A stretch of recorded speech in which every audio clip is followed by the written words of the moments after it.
நமது பகுதி வளங்கள், இயற்கை வளங்கள் தான் நம்மளுடைய முக்கியமான நம்முடைய செல்வம் அப்படின்னு சொன்னால் நம்முடைய இயற்கை வளங்கள். இந்த பகுதியிலே குறிப்பாக இயற்கை வளங்களை நிறைய கொள்ளை கொள்ளை போய் கொண்டிருக்கின்றது. அரசாங்கத்தினுடைய சரியான அணுகுமுறை இல்லாததுனால இயற்கை வள கொள்ளை இந்த மாவட்டத்தில் அதிகமாக இருக்கிறதாக ஒரு பெரிய குற்றச்சாட்டு, ஒரு குறைபாடு, பொதுமக்களுடைய குறைபாடு இருக்கின்றது. அதை நான் இங்கே மத்தியில் நான் வைக்க வேண்டிய என்னுடைய கடமை.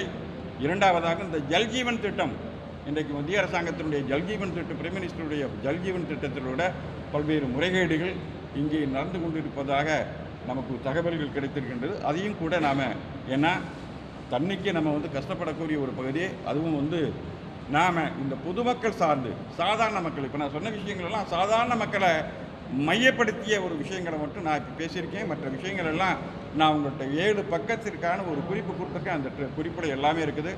நீங்கள் எல்லோரும் இதை முறைப்படியாக நான் இந்த சொன்ன விஷயங்களில் ஏதாவது தகவல் நீங்கள் தெரிஞ்சுக்கிறேன்னு சொன்னால், அல்லது நீங்கள் ஏதாவது என்கிட்ட கேட்குறேன்னு சொன்னால் நீங்கள் தாராளமாக கேட்கலாம்.